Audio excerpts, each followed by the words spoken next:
أعوذ بالله من الشيطان الرجيم. بسم الله الرحمن الرحيم. ألف لام ميم.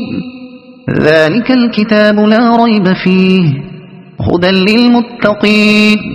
الذين يؤمنون بالغيب ويقيمون الصلاة ومما رزقناهم ينفقون والذين يؤمنون بما أنزل إليك وما أنزل من قبلك وبالآخرة هم يوقنون أولئك على هدى من ربهم وأولئك هم المفلحون. إن الذين كفروا سواء عليهم أأنذرتهم أم لم تنذرهم لا يؤمنون. ختم الله على قلوبهم وعلى سمعهم وعلى أبصارهم غشاوة ولهم عذاب عظيم. ومن الناس من يقول آمنا بالله وباليوم الآخر وما هم بمؤمنين يخادعون الله والذين آمنوا وما يخدعون إلا أنفسهم وما يشعرون.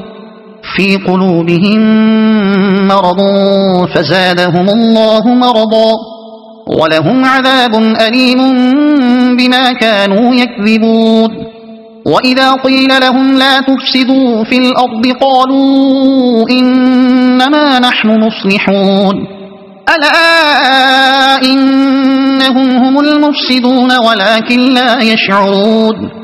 وإذا قيل لهم آمنوا كما آمن الناس قالوا أنؤمن كما آمن السفهاء ألا إنهم هم السفهاء ولكن لا يعلمون. وإذا لقوا الذين آمنوا قالوا آمنا وإذا خلوا إلى شياطينهم قالوا إنا معكم إنما نحن مستهزئون. الله يستهزئ بهم ويمدهم في طغيانهم يعمهون. أولئك الذين اشتروا الضلالة بالهدى فما ربحت تجارتهم وما كانوا مهتدين. مثلهم كمثل الذي استوقد نارا فلما أضاءت ما حوله ذهب الله بنورهم وتركهم في ظلمات لا يبصرون. صم بكم عمي فهم لا يرجعون. أو كصيب من السماء فيه ظلمات ورعد وبرق يجعلون أصابعهم في آذانهم من الصواعق حذر الموت والله محيط بالكافرين. يكاد البرق يخطف أبصارهم كلما أضاء لهم مشوا فيه وإذا أظلم عليهم قاموا ولو شاء الله لذهب بسمعهم وأبصارهم إن الله على كل شيء قدير. يا أيها الناس اعبدوا ربكم الذي خلقكم والذين من قبلكم لعلكم تتقون الذي جعل لكم الأرض فراشا والسماء بناء وأنزل من السماء ماء فأخرج به من الثمرات رزقا لكم فلا تجعلوا لله أندادا وأنتم تعلمون. وإن كنتم في ريب مما نزلنا على عبدنا فأتوا بسورة من مثله وادعوا شهداءكم من دون الله إن كنتم صادقين. فإن لم تفعلوا ولن تفعلوا فاتقوا النار التي وقودها الناس والحجارة أعدت للكافرين وبشر الذين آمنوا وعملوا الصالحات أن لهم جنات تجري من تحتها الأنهار كلما رزقوا منها من ثمرة رزقا قالوا هذا الذي رزقنا من قبل وأتوا به متشابها ولهم فيها أزواج مطهرة وهم فيها خالدون إن الله لا يستحيي أن يضرب مثلا ما بعوضة فما فوقها فأما الذين آمنوا فيعلمون أنه الحق من ربهم وأما الذين كفروا فيقولون ماذا أراد الله بهذا مثلا يضل به كثيرا ويهدي به كثيرا وما يضل به إلا الفاسقين الذين ينقضون عهد الله من بعد ميثاقه ويقطعون ما أمر الله به أن يوصل ويفسدون في الأرض أولئك هم الخاسرون كيف تكفرون بالله وكنتم أمواتا فأحياكم ثم يميتكم ثم يحييكم ثم إليه ترجعون هو الذي خلق لكم ما في الأرض جميعا ثم استوى إلى السماء فسواهن 7 سماوات وهو بكل شيء عليم وإذ قال ربك للملائكة إني جاعل في الأرض خليفة قالوا أتجعل فيها من يفسد فيها ويسفك الدماء ونحن نسبح بحمدك ونقدس لك قال إني أعلم ما لا تعلمون وعلم آدم الأسماء كلها ثم عرضهم على الملائكة فقال أنبئوني بأسماء هؤلاء إن كنتم صادقين قالوا سبحانك لا علم لنا إلا ما علمتنا إنك أنت العليم الحكيم قال يا آدم أنبئهم بأسمائهم فلما أنبأهم بأسمائهم قال ألم أقل لكم إني أعلم غيب السماوات والأرض وأعلم ما تبدون وما كنتم تكتمون وإذ قلنا للملائكة اسجدوا لآدم فسجدوا إلا إبليس أبى واستكبر وكان من الكافرين وقلنا يا آدم اسكن أنت وزوجك الجنة وكلا منها رغدا حيث شئتما ولا تقربا هذه الشجرة فتكونا من الظالمين فأزلهما الشيطان عنها فأخرجهما مما كانا فيه وقلنا اهبطوا بعضكم لبعض عدو ولكم في الأرض مستقر ومتاع إلى حين فتلقى آدم من ربه كلمات فتاب عليه إنه هو التواب الرحيم قلنا اهبطوا منها جميعا فإما يأتينكم مني هدى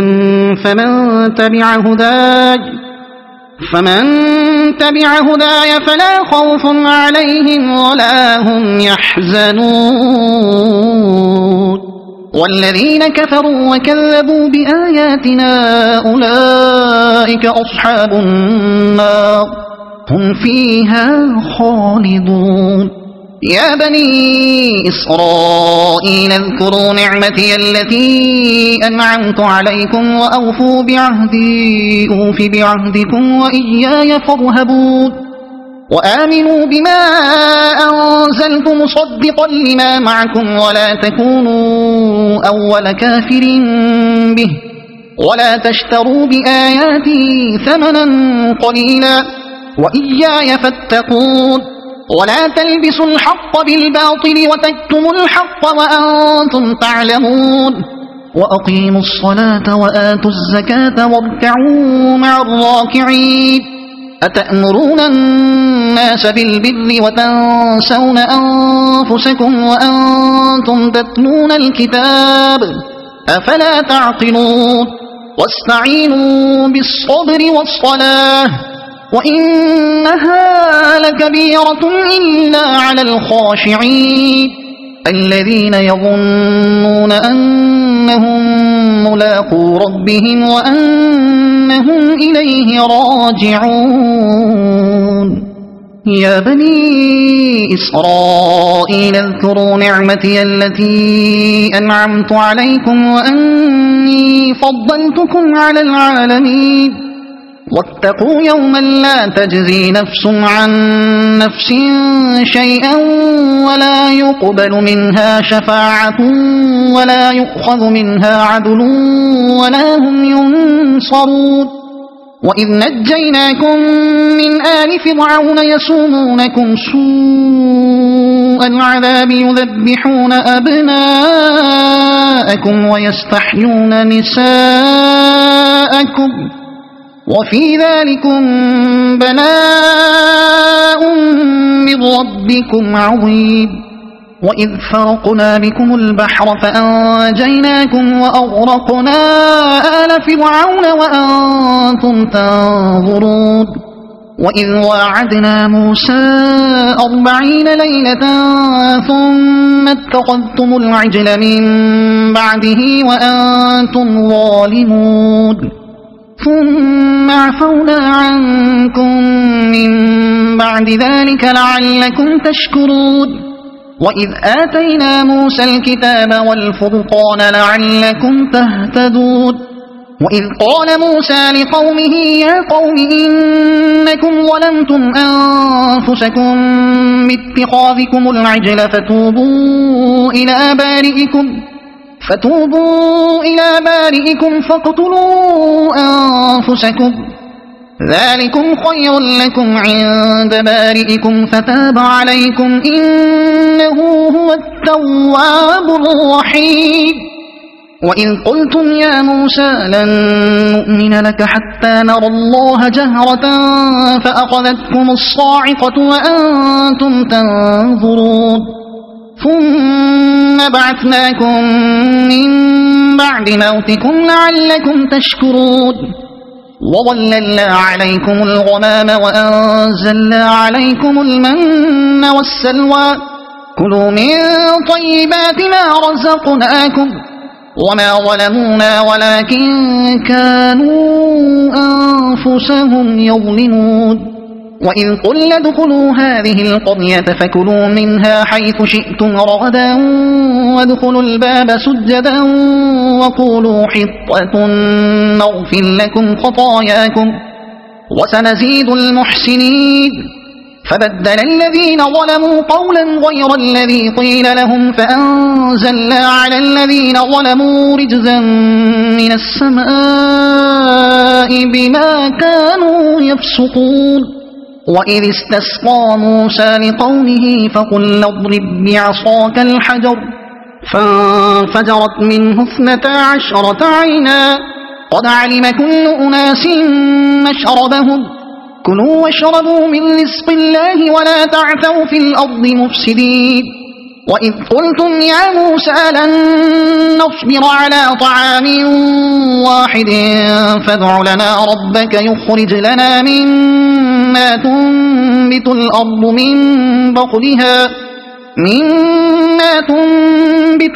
من بقلها وقثائها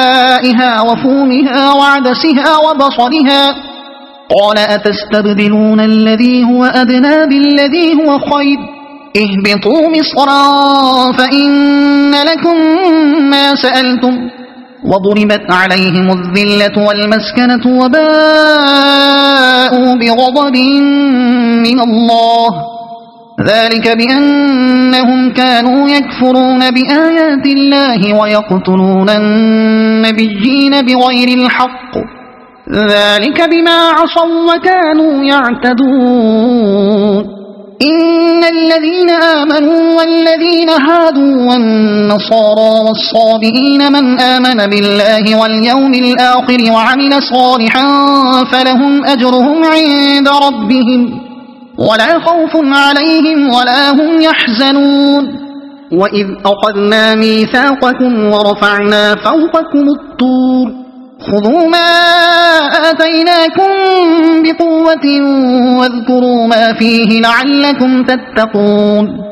ثم توليتم من بعد ذلك فلولا فضل الله عليكم ورحمته لكنتم من الخاسرين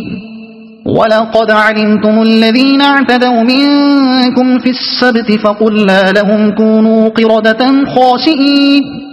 فجعلناها نكالا لما بين يديها وما خلفها وموعظة للمتقين وإذ قال موسى لقومه إن الله يأمركم أن تذبحوا بقرة قالوا أتتخذنا هزوا قال أعوذ بالله أن أكون من الجاهلين قالوا ادع لنا ربك يبين لنا ما هي قال إنه يقول إنها بقرة لا فارض ولا بكر عوان بين ذلك فافعلوا ما تؤمرون قالوا ادع لنا ربك يبين لنا ما لونها قال إنه يقول إنها بقرة صفراء فاقع لونها تسر الناظرين قالوا ادع لنا ربك يبين لنا ما هي إن البقرة شابه علينا وإنا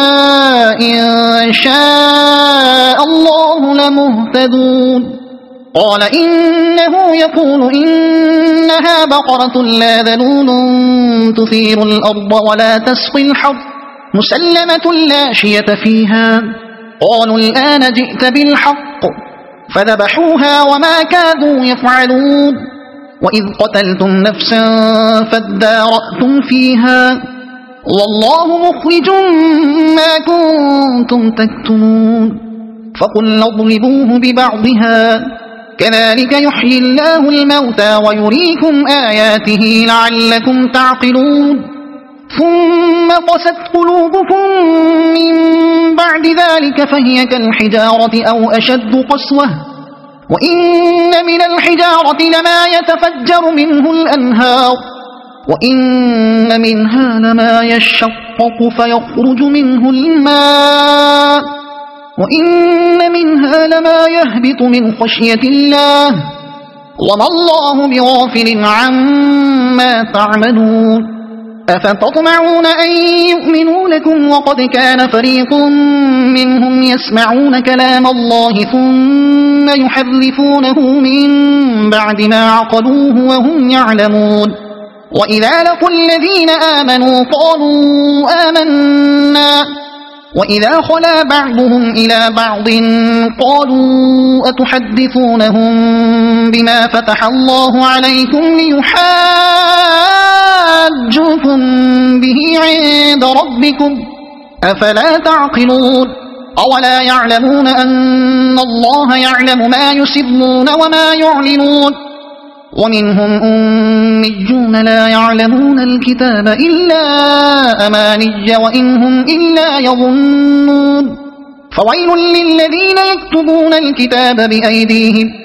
ثم يقولون هذا من عند الله ليشتروا به ثمنا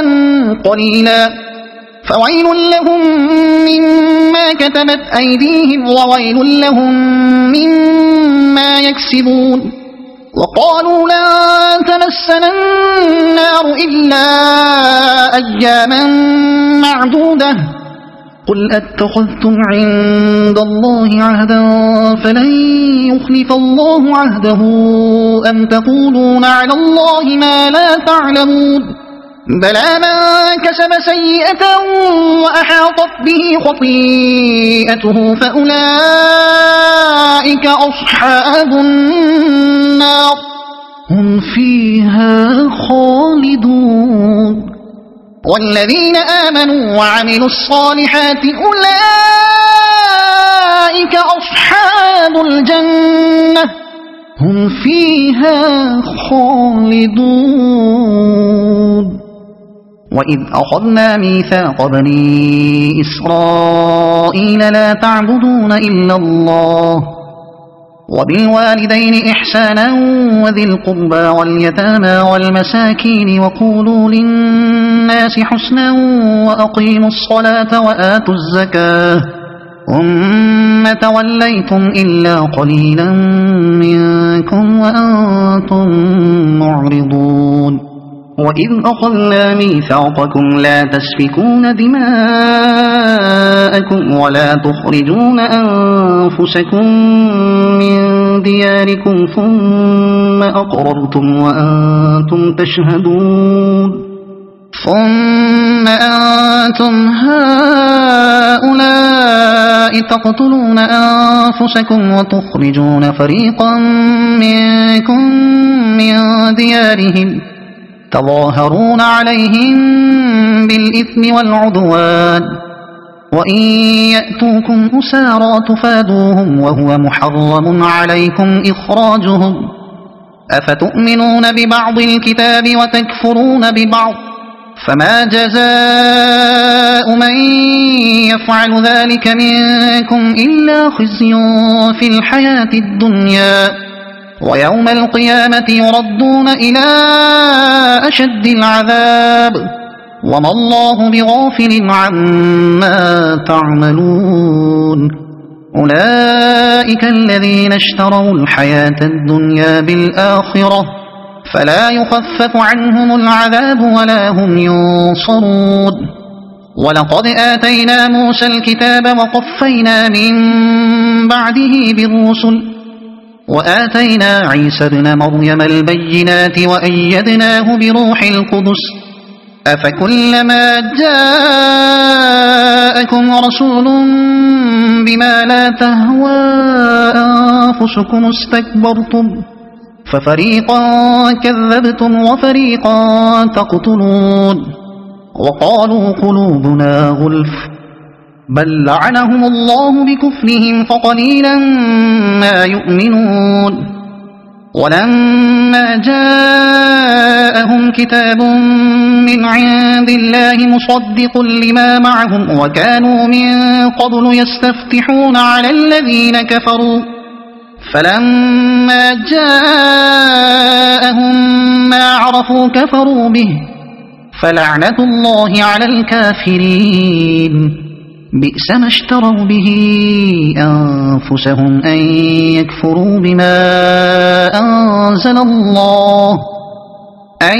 يكفروا بما أنزل الله بغيا أن ينزل الله من فضله على من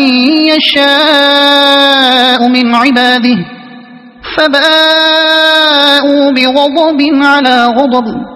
وللكافرين عذاب مهين وإذا قيل لهم آمنوا بما أنزل الله قالوا نؤمن بما أنزل علينا ويكفرون بما وراءه وهو الحق مصدقا لما معهم قل فلم تقتلون أنبياء الله من قبل إن كنتم مؤمنين ولقد جاءكم موسى بالبينات ثم اتخذتم العجل من بعده وأنتم ظالمون وإذ أخذنا ميثاقكم ورفعنا فوقكم الطور خذوا ما آتيناكم بقوة واسمعوا قالوا سمعنا وعصينا وأشربوا في قلوبهم العجل بكفرهم قل بئس ما يأمركم به إيمانكم إن كنتم مؤمنين قل إن كانت لكم الدار الآخرة عند الله خالصة من دون الناس فتمنوا الموت إن كنتم صادقين ولن يتمنوه أبدا بما قدمت أيديهم والله عليم بالظالمين ولتجدنهم أحرص الناس على حياة ومن الذين أشركوا يود أحدهم لو يعمر 1000 سنة وما هو بمزحزحه من العذاب أن يعمر والله بصير بما يعملون قل من كان عدوا لجبريل فإنه نزله على قلبك بإذن الله مصدقا لما بين يديه وهدى وبشرى للمؤمنين من كان عدوا لله وملائكته ورسله وجبريل وميكال فإن الله عدو للكافرين ولقد أنزلنا إليك آيات بينات وما يكفر بها إلا الفاسقون أو كلما عاهدوا عهدا نبذه فريق منهم بل أكثرهم لا يؤمنون ولما جاءهم رسول من عند الله مصدق لما معهم نبذ فريق من الذين أوتوا كتاب الله وراء ظهورهم كأنهم لا يعلمون واتبعوا ما تتلو الشياطين على ملك سليمان وما كفر سليمان ولكن الشياطين كفروا يعلمون الناس السحر وما أنزل على الملكين ببابل هاروت وماروت وما يعلمان من أحد حتى يقولا إنما نحن فتنة فلا تكفر فيتعلمون منهما ما يفرقون به بين المرء وزوجه وما هم بضالين به من أحد إلا بإذن الله ويتعلمون ما يضرهم ولا ينفعهم ولقد علموا لمن اشتراه ما له في الآخرة من خلاق ولبئس ما شروا به أنفسهم لو كانوا يعلمون ولو أنهم آمنوا واتقوا لمثوبة من عند الله خير لو كانوا يعلمون يا أيها الذين آمنوا لا تقولوا راعنا وقولوا انظرنا واسمعوا وللكافرين عذاب أليم ما يود الذين كفروا من أهل الكتاب ولا المشركين أن ينزل عليكم من خير من ربكم والله يختص برحمته من يشاء والله ذو الفضل العظيم ما ننسخ من آية أو ننسها نأت بخير منها أو مثلها ألم تعلم أن الله على كل شيء قدير ألم تعلم أن الله له ملك السماوات والأرض وما لكم من دون الله من ولي ولا نصير أم تريدون أن تسألوا رسولكم كما سئل موسى من قبل ومن يتبدل الكفر بالإيمان فقد ضل سواء السبيل ود كثير من أهل الكتاب لو يردونكم من بعد إيمانكم كفارا حسدا من عند أنفسهم من بعد ما تبين لهم الحق فاعفوا واصفحوا حتى يأتي الله بأمره إن الله على كل شيء قدير وأقيموا الصلاة وآتوا الزكاة وما تقدموا لأنفسكم من خير تجدوه عند الله إن الله بما تعملون بصير. وقالوا لن يدخل الجنة إلا من كان هودا أو نصارى تلك أمانيهم قل هاتوا برهانكم إن كنتم صادقين بلى من أسلم وجهه لله وهو محسن فله أجره عند ربه ولا خوف عليهم ولا هم يحزنون. وقالت اليهود ليست النصارى اليهود على شيء وهم يتلون الكتاب كذلك قال الذين لا يعلمون مثل قولهم فالله يحكم بينهم يوم القيامة فيما كانوا فيه يختلفون. ومن أظلم ممن منع مساجد الله أن يذكر فيها اسمه وسعى في خرابها أولئك ما كان لهم أن يدخلوها إلا خائفين لهم في الدنيا خزي ولهم في الآخرة عذاب عظيم. ولله المشرق والمغرب فأينما تولوا فثم وجه الله إن الله واسع عليم. وقالوا اتخذ الله ولدا سبحانه بل له ما في السماوات والأرض كل له قانتون بديع السماوات والأرض وإذا قضى أمرا فإنما يقول له كن فيكون. وقال الذين لا يعلمون لولا يكلمنا الله أو تأتينا آية كذلك قال الذين من قبلهم مثل قولهم تشابهت قلوبهم قد بينا الآيات لقوم يوقنون. إنا أرسلناك بالحق بشيرا ونذيرا ولا تسأل عن أصحاب الجحيم ولن ترضى عنك اليهود ولا النصارى حتى تتبع ملتهم قل إن هدى الله هو الهدى ولئن اتبعت أهواءهم بعد الذي جاءك من العلم ما لك من الله من ولي ولا نصير. الذين آتيناهم الكتاب يتلونه حق تلاوته أولئك يؤمنون به ومن يكفر به فأولئك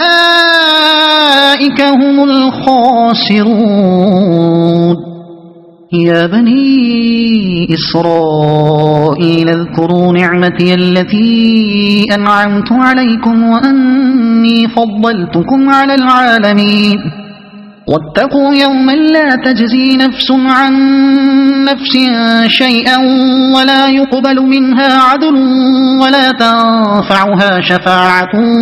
ولا هم ينصرون. وإذ ابتلى إبراهيم ربه بكلمات فأتمهن قال إني جاعلك للناس إماما قال ومن ذريتي قال لا ينال عهد الظالمين. وإذ جعلنا البيت مثابة للناس وأمنا واتخذوا من مقام إبراهيم مصلى وأعهدنا إلى إبراهيم وإسماعيل أن طهرا بيتي للطائفين والعاكفين والركع السجود. وإذ قال إبراهيم رب اجعل هذا بلدا آمنا وارزق أهله من الثمرات من آمن منهم بالله واليوم الآخر قال ومن كفر فأمتعه قليلا ثم أضطره إلى عذاب النار وبئس المصير. وإذ يرفع إبراهيم القواعد من البيت وإسماعيل ربنا تقبل منا إنك أنت السميع العليم ربنا واجعلنا مسلمين لك ومن ذريتنا أمة مسلمة لك وأرنا مناسكنا وتب علينا إنك أنت التواب الرحيم ربنا وابعث فيهم رسولا منهم يتلو عليهم آياتك ويعلمهم الكتاب والحكمة ويزكيهم إنك أنت العزيز الحكيم ومن يرغب عن ملة إبراهيم إلا من سفه نفسه ولقد اصطفيناه في الدنيا وإنه في الآخرة لمن الصالحين إذ قال له ربه أسلم قال أسلمت لرب العالمين ووصى بها إبراهيم بنيه ويعقوب يا بني إن الله اصطفى لكم الدين فلا تموتن إلا وأنتم مسلمون أم كنتم شهداء إذ حضر يعقوب الموت إذ قال لبنيه ما تعبدون من بعدي قالوا نعبد إلهك وإله آبائك إبراهيم وإسماعيل وإسحاق إلها واحدا ونحن له مسلمون تلك أمة قد خلت لها ما كسبت ولكم ما كسبتم ولا تسألون عما كانوا يعملون وقالوا كونوا هودا أو نصارى تهتدوا قل بل ملة إبراهيم حنيفا وما كان من المشركين قولوا آمنا بالله وما أنزل إلينا وما أنزل إلى إبراهيم وإسماعيل وإسحاق وما أنزل إلى إبراهيم وإسماعيل وإسحاق ويعقوب والأسباط وما أوتي موسى وعيسى وما أوتي النبيون من ربهم لا نفرق بين أحد منهم ونحن له مسلمون فإن آمنوا بمثل ما آمنتم به فقد اهتدوا وإن تولوا فإنما هم في شقاق فسيكفيكهم الله وهو السميع العليم صبغة الله ومن أحسن من الله صبغة ونحن له عابدون قل أتحاجوننا في الله وهو ربنا وربكم ولنا أعمالنا ولكم أعمالكم ونحن له مخلصون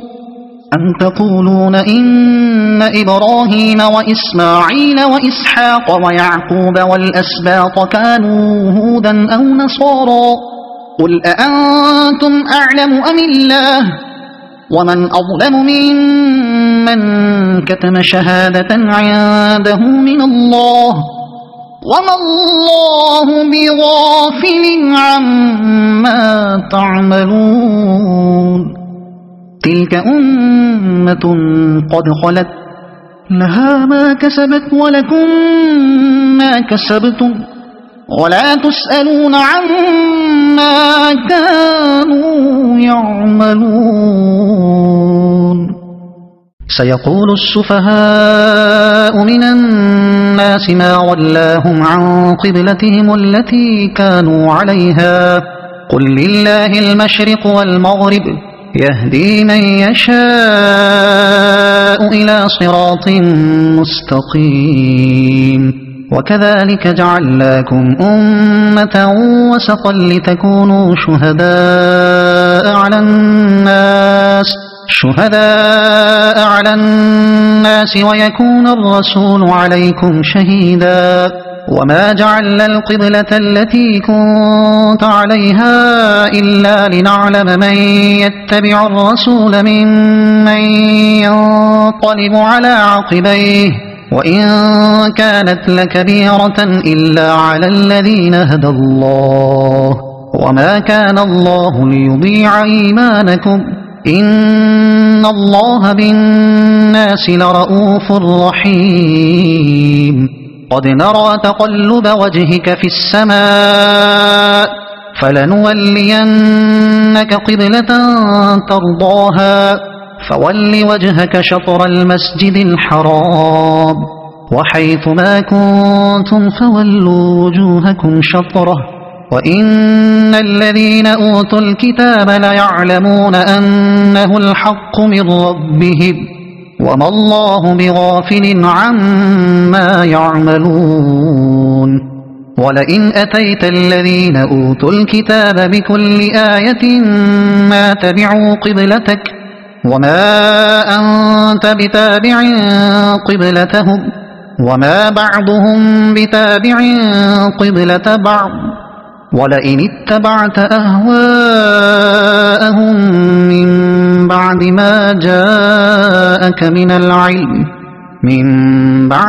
جاءك من العلم إنك إذا لمن الظالمين الذين آتيناهم الكتاب يعرفونه كما يعرفون أبناءهم وإن فريقا منهم ليكتمون الحق وهم يعلمون الحق من ربك فلا تكونن من الممترين ولكل وجهة هو موليها فاستبقوا الخيرات أينما تكونوا يأت بكم الله جميعا إن الله على كل شيء قدير ومن حيث خرجت فول وجهك شطر المسجد الحرام وإنه للحق من ربك وما الله بغافل عما تعملون ومن حيث خرجت فول وجهك شطر المسجد الحرام وحيث ما كنتم فولوا وجوهكم شطره لئلا يكون للناس عليكم حجة إلا الذين ظلموا منهم فلا تخشوهم واخشوني ولأتم نعمتي عليكم ولعلكم تهتدون كما أرسلنا فيكم رسولا منكم يتلو عليكم آياتنا ويزكيكم ويعلمكم الكتاب والحكمة ويعلمكم ما لم تكونوا تعلمون فاذكروني أذكركم واشكروا لي ولا تكفرون يا أيها الذين آمنوا استعينوا بالصبر والصلاة إن الله مع الصابرين ولا تقولوا لمن يقتل في سبيل الله أموات بل أحياء ولكن لا تشعرون ولنبلونكم بشيء من الخوف والجوع ونقص من الأموال والأنفس والثمرات وبشر الصابرين الذين إذا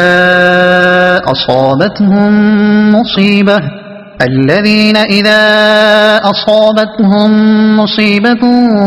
قالوا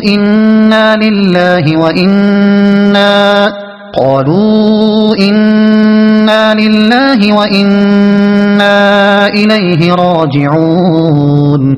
أولئك عليهم صلوات من ربهم ورحمة وأولئك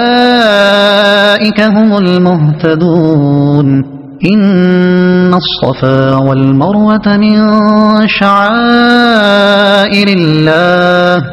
فمن حج البيت أو اعتمر فلا جناح عليه أن يطوف بهما ومن تطوع خيرا فإن الله شاكر عليم إن الذين يكتمون ما أنزلنا من البينات والهدى من بعد ما بيناه للناس في الكتاب أولئك يلعنهم الله ويلعنهم اللاعنون إلا الذين تابوا وأصلحوا وبينوا فأولئك أتوب عليهم وأنا التواب الرحيم إن الذين كفروا وماتوا وهم كفار أولئك عليهم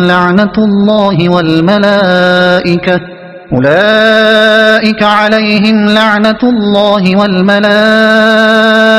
والناس أجمعين خالدين فيها لا يخفف عنهم العذاب ولا هم ينظرون وإلهكم إله واحد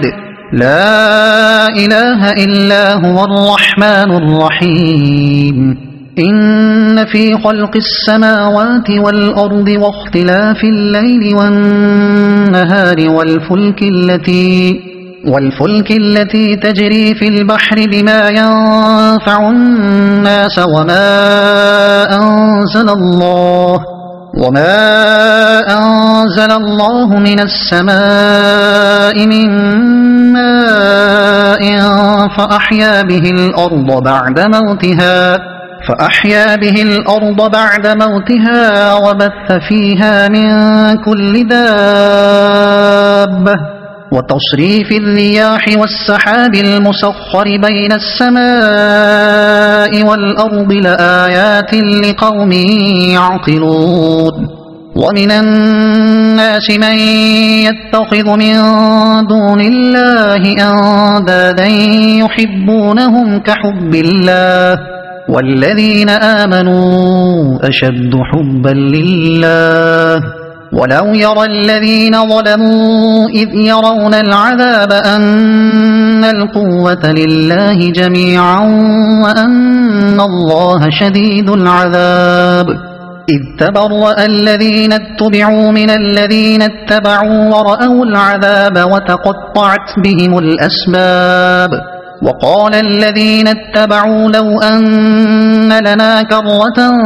فنتبرأ منهم كما تبرؤوا منا كذلك يريهم الله أعمالهم حسرات عليهم وما هم بخارجين من النار يا أيها الناس كلوا مما في الأرض حلالا طيبا ولا تتبعوا خطوات الشيطان إنه لكم عدو مبين إنما يأمركم بالسوء والفحشاء وأن تقولوا على الله ما لا تعلمون وإذا قيل لهم اتبعوا ما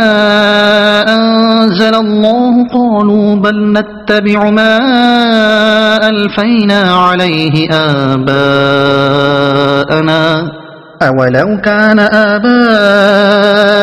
لا يعقلون شيئا ولا يهتدون ومثل الذين كفروا كمثل الذي ينعق بما لا يسمع إلا دعاء ونداء صم بكم عمي فهم لا يعقلون يا أيها الذين آمنوا كلوا من طيبات ما رزقناكم واشكروا لله إن كنتم إياه تعبدون إنما حرم عليكم الميتة والدم ولحم الخنزير وما أهل به لغير الله فمن اضطر غير باغ ولا عاد فلا إثم عليه إن الله غفور رحيم إن الذين يكتمون ما أنزل الله من الكتاب ويشترون به ثمنا قليلا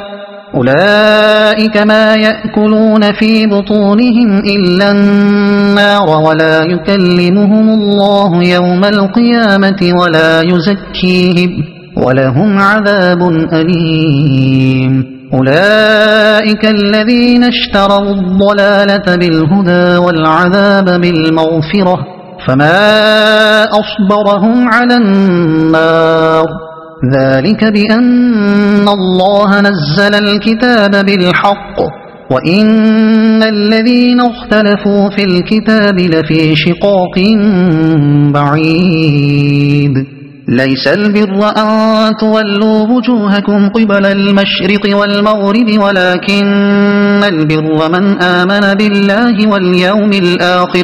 واليوم الآخر والملائكة والكتاب والنبيين وآتى المال على حبه ذوي القربى واليتامى والمساكين وابن السبيل والسائلين وفي الرقاب وأقام الصلاة وآتى الزكاة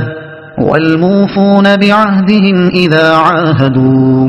والصابرين في البأساء والضراء وحين البأس أولئك الذين صدقوا وأولئك هم المتقون يا أيها الذين آمنوا كتب عليكم القصاص في القتلى الحر بالحر والعبد بالعبد والأنثى بالأنثى فمن عفي له من أخيه شيء فاتباع بالمعروف وأداء إليه بإحسان ذلك تخفيف من ربكم ورحمة فمن اعتدى بعد ذلك فله عذاب أليم ولكم في القصاص حياة يا أولي الألباب لعلكم تتقون كتب عليكم إذا حضر أحدكم الموت إن ترك خيرا الوصية للوالدين والأقربين بالمعروف حقا على المتقين فمن بدله بعدما سمعه فإنما إثمه على الذين يبدلونه إن الله سميع عليم فمن خاف من موص جنفا أو إثما فأصلح بينهم فلا إثم عليه إن الله غفور رحيم يا أيها الذين آمنوا كتب عليكم الصيام كما كتب على الذين من قبلكم لعلكم تتقون أياما معدودات فمن كان منكم مريضا أو على سفر فعدة من أيام أخر وعلى الذين يطيقونه فدية طعام مسكين فمن تطوع خيرا فهو خير له وأن تصوموا خير لكم إن كنتم تعلمون شهر رمضان الذي أنزل فيه القرآن هدى للناس وبينات من الهدى والفرقان فمن شهد منكم الشهر فليصمه ومن كان مريضا أو على سفر فعدة من أيام أخر يريد الله بكم اليسر ولا يريد بكم العسر ولتكملوا العدة ولتكبروا الله على ما هداكم ولعلكم تشكرون وإذا سألك عبادي عني فإني قريب أجيب دعوة الداع إذا دعان فليستجيبوا لي وليؤمنوا بي لعلهم يرشدون أحل لكم ليلة الصيام الرفث إلى نسائكم هن لباس لكم وأنتم لباس لهن علم الله أنكم كنتم تختانون أنفسكم فتاب عليكم وعفى عنكم فالآن باشروهن وابتغوا ما كتب الله لكم وكلوا واشربوا حتى يتبين لكم الخيط الأبيض من الخيط الأسود من الفجر ثم أتموا الصيام إلى الليل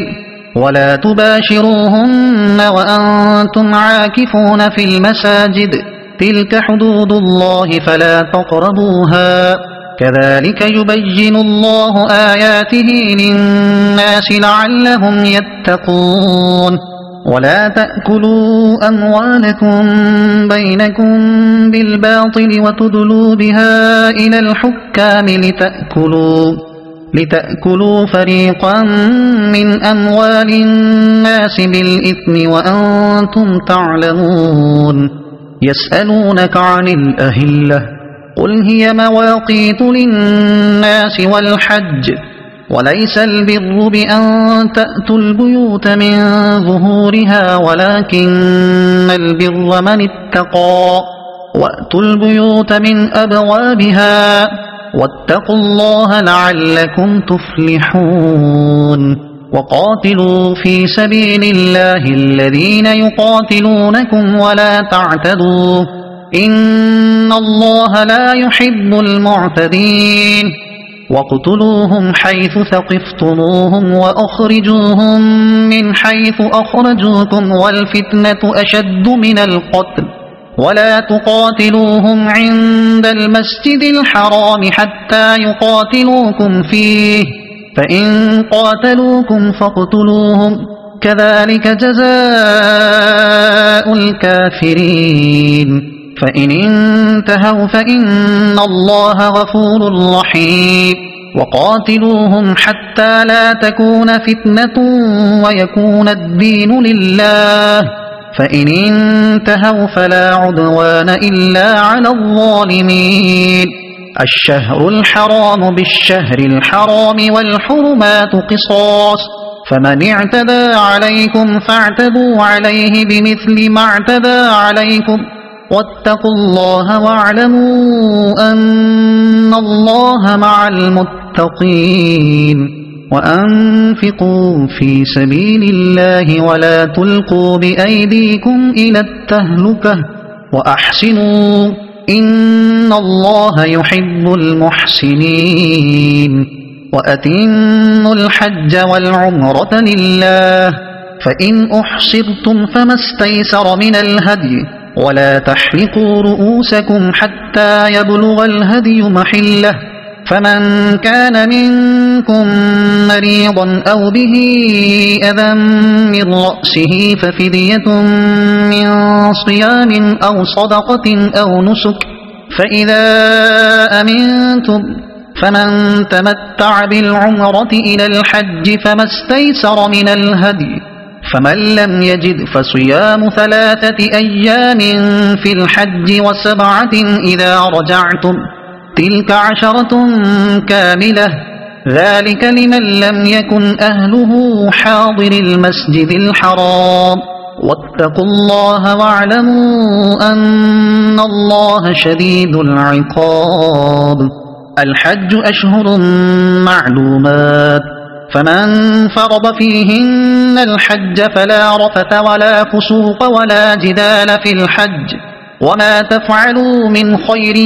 يعلمه الله وتزودوا فإن خير الزاد التقوى واتقون يا أولي الألباب ليس عليكم جناح أن تبتغوا فضلا من ربكم فإذا أفضتم من عرفات فاذكروا الله عند المشعر الحرام واذكروه كما هداكم وإن كنتم من قبله لمن الضالين ثم أفيضوا من حيث أفاض الناس واستغفروا الله إن الله غفور رحيم فإذا قضيتم مناسككم فاذكروا الله كذكركم آباءكم أو أشد ذكرا فمن الناس من يقول ربنا آتنا في الدنيا وما له في الآخرة من خلاق ومنهم من يقول ربنا آتنا في الدنيا حسنة وفي الآخرة حسنة وقنا عذاب النار أولئك لهم نصيب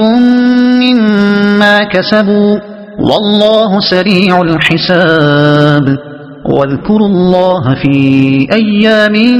معدودات فمن تعجل في يومين فلا إثم عليه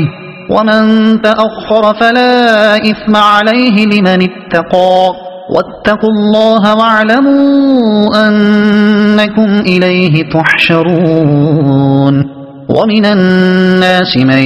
يعجبك قوله في الحياة الدنيا ويشهد الله على ما في قلبه وهو ألد الخصام وإذا تولى سعى في الأرض ليفسد فيها ويهلك الحرث والنسل والله لا يحب الفساد وإذا قيل له اتق الله أخذته العزة بالإثم فحسبه جهنم ولبئس المهاد ومن الناس من يشري نفسه ابتغاء مرضات الله والله رؤوف بالعباد يا أيها الذين آمنوا ادخلوا في السلم كافة ولا تتبعوا خطوات الشيطان إنه لكم عدو مبين فإن زللتم من بعد ما جاءتكم البينات فاعلموا أن الله عزيز حكيم هل ينظرون إلا أن يأتيهم الله في ظلل من الغمام والملائكة وقضي الأمر وإلى الله ترجع الأمور سل بني إسرائيل كم آتيناهم من آية بينة ومن يبدل نعمة الله من بعد ما جاءته فإن الله شديد العقاب زين للذين كفروا الحياة الدنيا ويسخرون من الذين آمنوا والذين اتقوا فوقهم يوم القيامة والله يرزق من يشاء بغير حساب كان الناس أمة واحدة فبعث الله النبيين مبشرين ومنذرين وأنزل معهم الكتاب بالحق ليحكم بين الناس فيما اختلفوا فيه وما اختلف فيه إلا الذين أوتوه من بعد ما جاءتهم البينات بغيا بينهم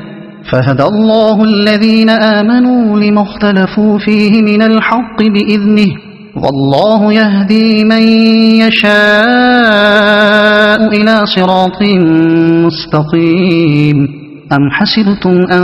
تدخلوا الجنة ولما يأتكم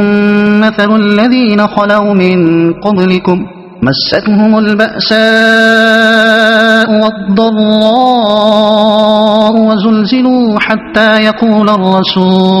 وزلزلوا حتى يقول الرسول والذين آمنوا معه متى نصر الله ألا إن نصر الله قريب يسألونك ماذا ينفقون قل ما أنفقتم من خير فللوالدين والأقربين واليتامى والمساكين وابن السبيل وما تفعلوا من خير فإن الله به عليم كتب عليكم القتال وهو كره لكم وعسى أن تكرهوا شيئا وهو خير لكم وعسى أن تحبوا شيئا وهو شر لكم والله يعلم وأنتم لا تعلمون يسألونك عن الشهر الحرام قتال فيه قل قتال فيه كبير وصد عن سبيل الله وكفر به والمسجد الحرام وإخراج أهله منه أكبر عند الله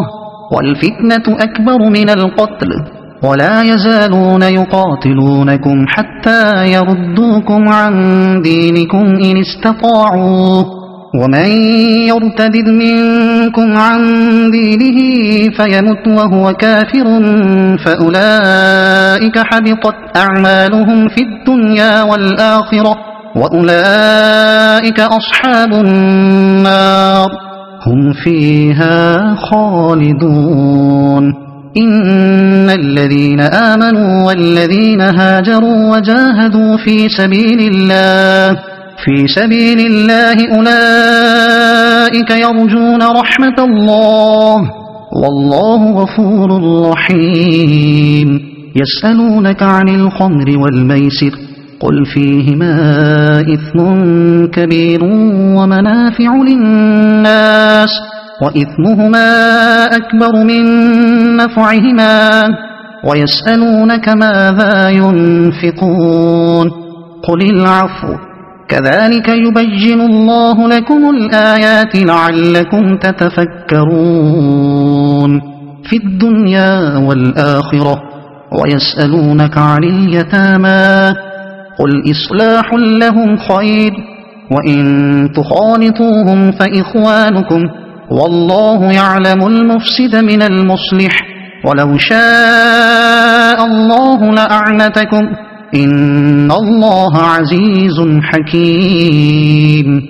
ولا تنكحوا المشركات حتى يؤمنوا ولأمة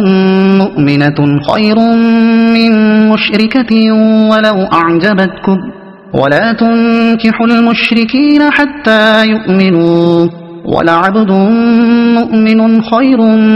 من مشرك ولو أعجبكم أولئك يدعون إلى النار والله يدعو إلى الجنة والمغفرة بإذنه ويبين آياته للناس لعلهم يتذكرون ويسألونك عن المحيض قل هو أذى فاعتزلوا النساء في المحيض ولا تقربوهن حتى يطهرن فإذا تطهرن فأتوهن من حيث أمركم الله إن الله يحب التوابين ويحب المتطهرين نساؤكم حرث لكم فأتوا حرثكم أنى شئتم وقدموا لأنفسكم واتقوا الله واعلموا أنكم ملاقوه وبشر المؤمنين ولا تجعلوا الله عرضة لأيمانكم أن تبروا وتتقوا وتصلحوا بين الناس والله سميع عليم لا يؤاخذكم الله باللغو في أيمانكم ولكن يؤاخذكم بما كسبت قلوبكم والله غفور حليم للذين يؤلون من نسائهم تربص 4 أشهر فإن فاءوا فإن الله غفور رحيم وإن عزموا الطلاق فإن الله سميع عليم والمطلقات يتربصن بأنفسهن 3 قروء ولا يحل لهن أن يكتمن ما خلق الله في أرحامهن إن كن يؤمن بالله واليوم الآخر وبعولتهن أحق بردهن في ذلك إن أرادوا إصلاحا ولهن مثل الذي عليهن بالمعروف وللرجال عليهن درجة والله عزيز حكيم الطلاق مرتان، فإمساك بمعروف أو تسريح بإحسان. ولا يحل لكم أن تأخذوا مما آتيتموهن شيئا إلا أن يخافا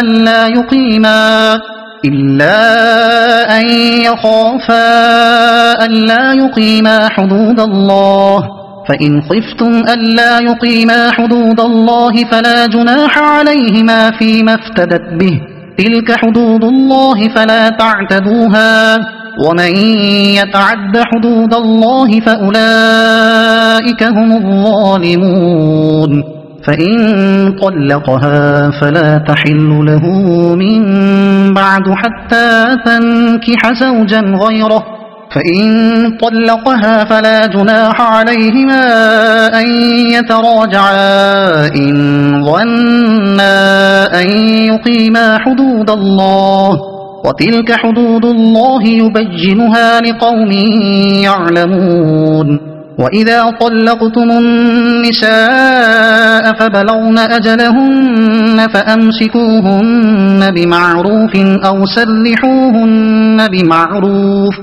ولا تمسكوهن ضرارا لتعتدوا، ومن يفعل ذلك فقد ظلم نفسه. ولا تتخذوا آيات الله هزوا، واذكروا نعمة الله عليكم وما أنزل عليكم من الكتاب والحكمة يعظكم به، واتقوا الله واعلموا أن الله بكل شيء عليم. وإذا طلقتم النساء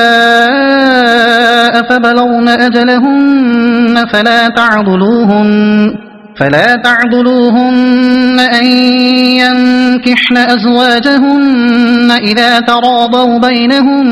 بالمعروف، ذلك يوعظ به من كان منكم يؤمن بالله واليوم الآخر، ذلكم أزكى لكم وأطهر، والله يعلم وأنتم لا تعلمون. والوالدات يرضعن أولادهن حولين كاملين لمن أراد أن يتم الرضاعة، وعلى المولود له رزقهن وكسوتهن بالمعروف، لا تكلف نفس إلا وسعها، لا تضار والدة بولدها ولا مولود له بولده، وعلى الوارث مثل ذلك، فإن أرادا فصالا عن تراض منهما وتشاور فلا جناح عليهما. وإن أردتم أن تسترضعوا أولادكم فلا جناح عليكم إذا سلمتم ما آتيتم بالمعروف، واتقوا الله واعلموا أن الله بما تعملون بصير. والذين يتوفون منكم ويذرون أزواجا يتربصن بأنفسهن 4 أشهر وعشرا، فإذا بلغن أجلهن فلا جناح عليكم فيما فعلن في أنفسهن بالمعروف، والله بما تعملون خبير. ولا جناح عليكم فيما عرضتم به من خطبة النساء أو أكننتم في أنفسكم، علم الله أنكم ستذكرونهن ولكن لا تواعدوهن سرا إلا أن تقولوا قولا معروفا، ولا تعزموا عقدة النكاح حتى يبلغ الكتاب أجله، واعلموا أن الله يعلم ما في أنفسكم فاحذروه، واعلموا أن الله غفور حليم. لا جناح عليكم إن طلقتم النساء ما لم تمسوهن أو تفرضوا لهن فريضة، ومتعوهن على الموسع قدره وعلى المقتر قدره متاعا بالمعروف، حقا على المحسنين وإن طلقتموهن من قبل أن تمسوهن وقد فرضتم لهن فريضة فنصف ما فرضتم إلا أن يعفون أو يعفو الذي بيده عقدة النكاح وأن تعفوا أقرب للتقوى ولا تنسوا الفضل بينكم إن الله بما تعملون بصير حافظوا على الصلوات والصلاة الوسطى وقوموا لله قانتين فإن خفتم فرجالا أو ركبانا فإذا أمنتم فاذكروا الله كما علمكم ما لم تكونوا تعلمون والذين يتوفون منكم ويذرون أزواجا وصية لأزواجهم متاعا إلى الحول غير إخراج فإن خرجن فلا جناح عليكم فيما فعل في أنفسهن من معروف والله عزيز حكيم وللمطلقات متاع بالمعروف حقا على المتقين كذلك يبين الله لكم آياته لعلكم تعقلون ألم تر إلى الذين خرجوا من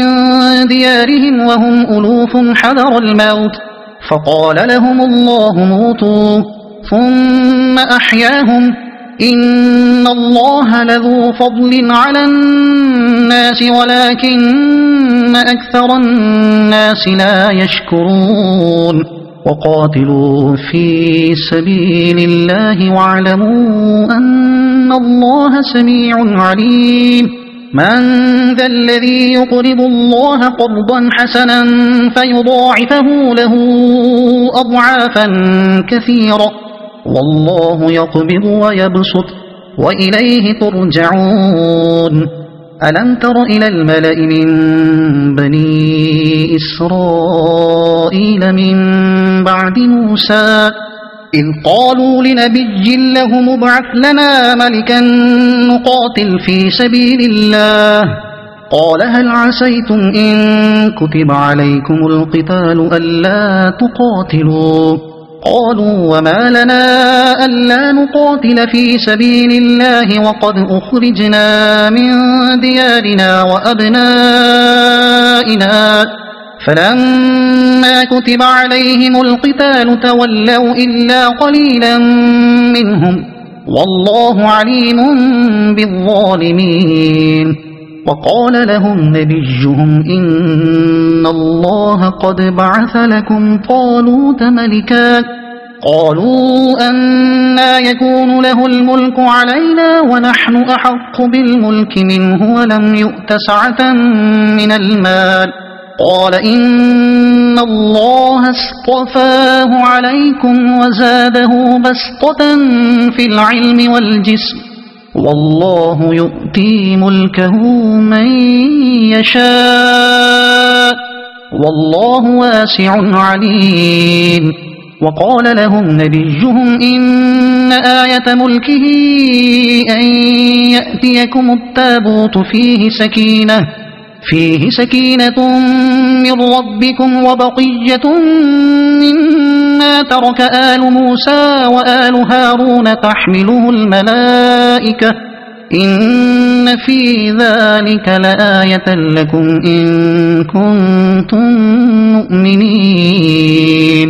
فلما فصل طالوت بالجنود قال إن الله مبتليكم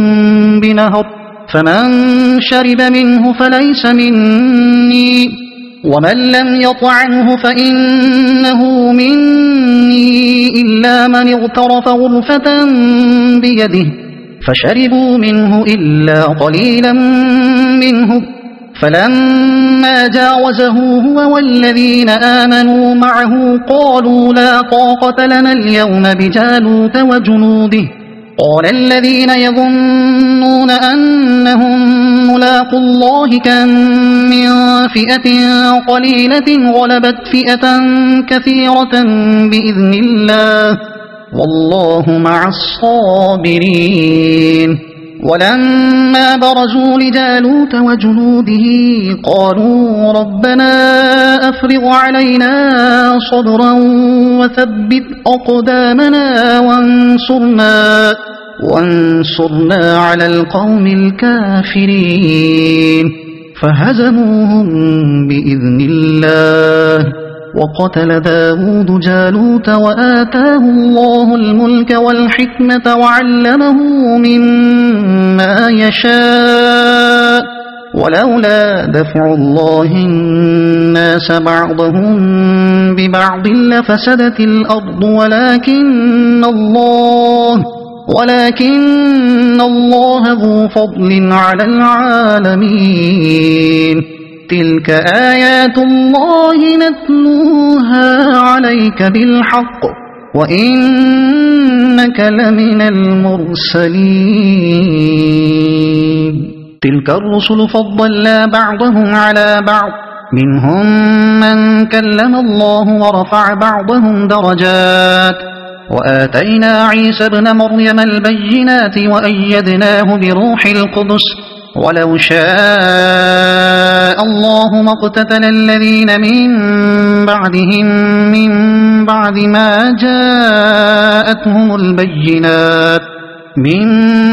ما جاءتهم البينات ولكن اختلفوا فمنهم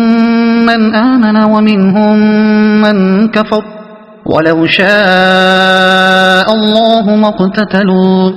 ولكن الله يفعل ما يريد يا أيها الذين آمنوا أنفقوا مما رزقناكم من قبل أن يأتي يوم لا بيع فيه ولا خلة ولا شفاعة والكافرون هم الظالمون الله لا إله إلا هو الحي القيوم لا تأخذه سنة ولا نوم له ما في السماوات وما في الأرض من ذا الذي يشفع عنده إلا بإذنه يعلم ما بين أيديهم وما خلفهم ولا يحيطون بشيء من علمه إلا بما شاء وسع كرسيه السماوات والأرض ولا يؤوده حفظهما وهو العلي العظيم لا إكراه في الدين قد تبين الرشد من الغي فمن يكفر بالطاغوت ويؤمن بالله فقد استمسك بالعروة الوثقى لا انفصام لها والله سميع عليم الله ولي الذين آمنوا يخرجهم من الظلمات إلى النور والذين كفروا أولياؤهم الطاغوت يخرجونهم من النور إلى الظلمات أولئك أصحاب النار هم فيها خالدون ألم تر إلى الذي حاج إبراهيم في ربه أن آتاه الله الملك إذ قال إبراهيم ربي الذي يحيي ويميت قال أنا أحيي وأميت قال إبراهيم فإن الله يأتي بالشمس من المشرق فأت بها من المغرب فبهت الذي كفر والله لا يهدي القوم الظالمين أو كالذي مر على قرية وهي خاوية على عروشها قال أنى يحيي هذه الله بعد موتها فأماته الله 100 عام ثم بعثه قال كم لبثت قال لبثت يوما أو بعض يوم قال بل لبثت 100 عام فانظر إلى طعامك وشرابك لم يتسنه وانظر إلى حمارك ولنجعلك آية للناس وانظر إلى العظام كيف ننشزها ثم نكسوها لحما فلما تبين له قال أعلم أن الله على كل شيء قدير وإذ قال إبراهيم رب أرني كيف تحيي الموتى قال أولم تؤمن قال بلى ولكن ليطمئن قلبي قال فخذ 4 من الطير فصرهن إليك ثم اجعل على كل جبل منهن جزءا ثم ادعهن يأتينك سعيا واعلم أن الله عزيز حكيم مثل الذين ينفقون أموالهم في سبيل الله كمثل حبة أنبتت 7 سنابل في كل سنبلة 100 حبة والله يضاعف لمن يشاء والله واسع عليم الذين ينفقون أموالهم في سبيل الله ثم لا يتبعون ما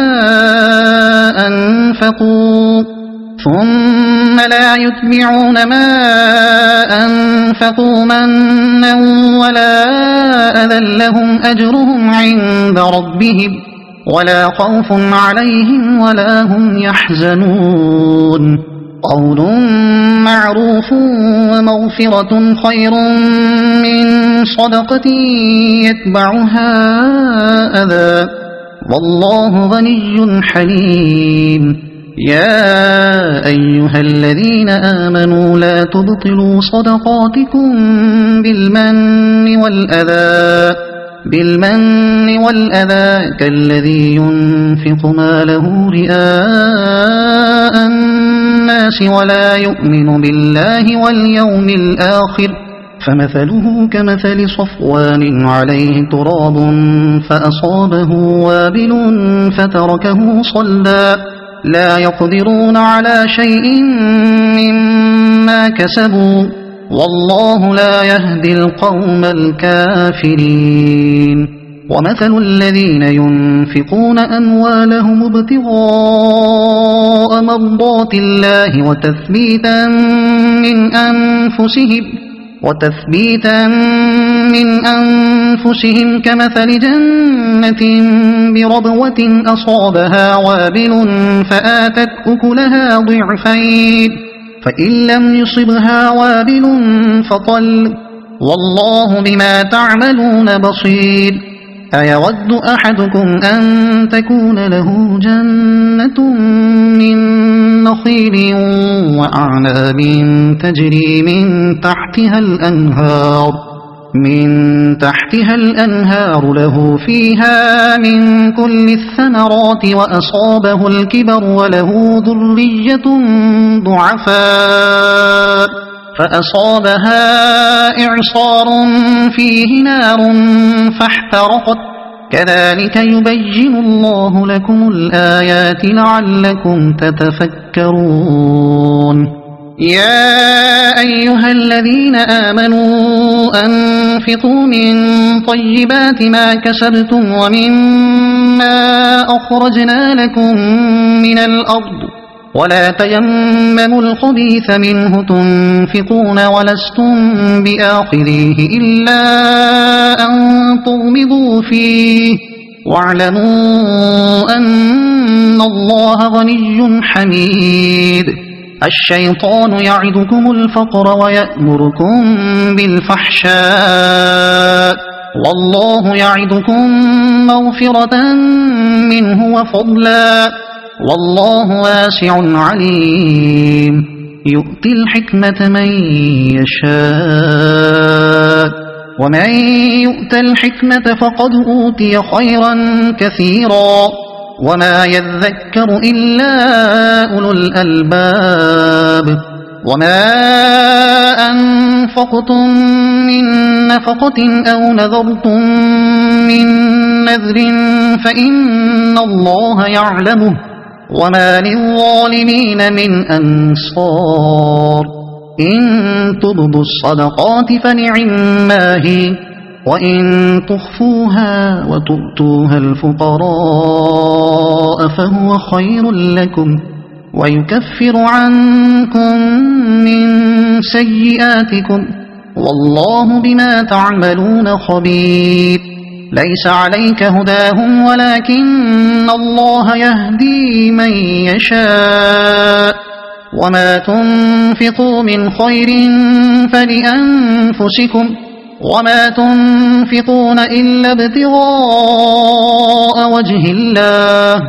وما تنفقوا من خير يوفى إليكم وأنتم لا تظلمون للفقراء الذين أحصروا في سبيل الله لا يستطيعون ضربا في الأرض يحسبهم الجاهل أغنياء من التعفف تعرفهم بسيماهم لا يسألون الناس إلحافا وما تنفقوا من خير فإن الله به عليم الذين ينفقون أموالهم بالليل والنهار سرا وعلانية فلهم أجرهم عند ربهم ولا خوف عليهم ولا هم يحزنون الذين يأكلون الربا لا يقومون إلا كما يقوم الذي يتخبطه الشيطان من المس ذلك بأنهم قالوا إنما البيع مثل الربا وأحل الله البيع وحرم الربا فمن جاءه موعظة من ربه فانتهى فله ما سلف وأمره إلى الله ومن عاد فأولئك أصحاب النار هم فيها خالدون يمحق الله الربا ويربي الصدقات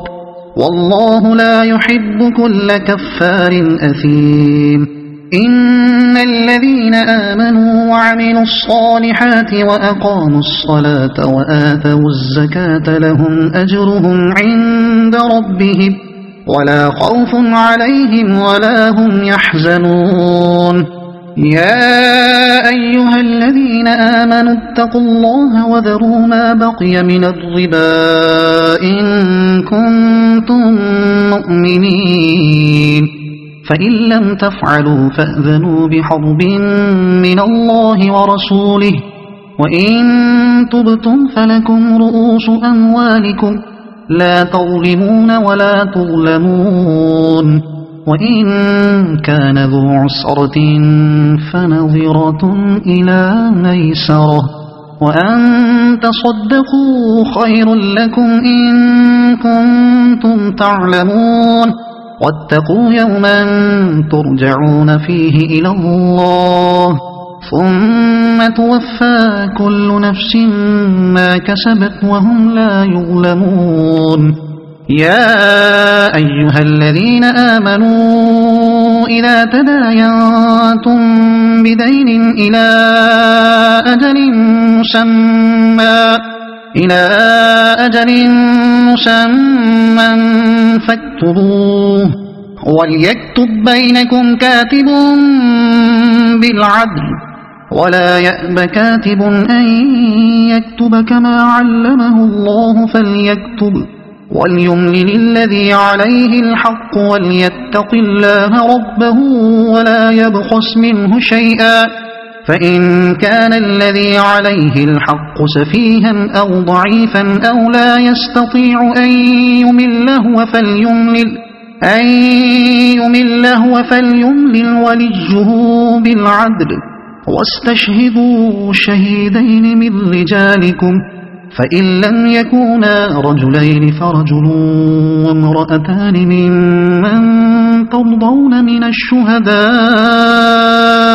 ممن ترضون من الشهداء أن تضل إحداهما فتذكر إحداهما الأخرى ولا يأبى الشهداء إذا ما دعوا ولا تسأموا أن تكتبوه صغيرا أو كبيرا إلى أجله ذلكم أقسط عند الله وأقوم للشهادة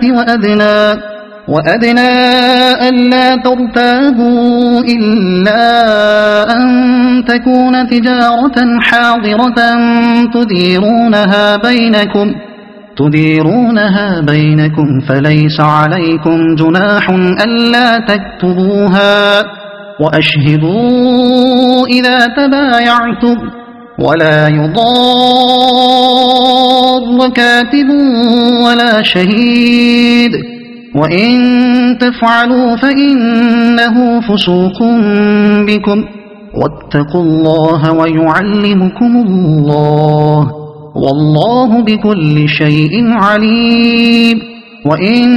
كنتم على سفر ولم تجدوا كاتبا فرهان مقبوضة فإن أمن بعضكم بعضا فليؤد الذي اؤتمن أمانته وليتق الله ربه ولا تكتموا الشهادة ومن يكتمها فإنه آثم قلبه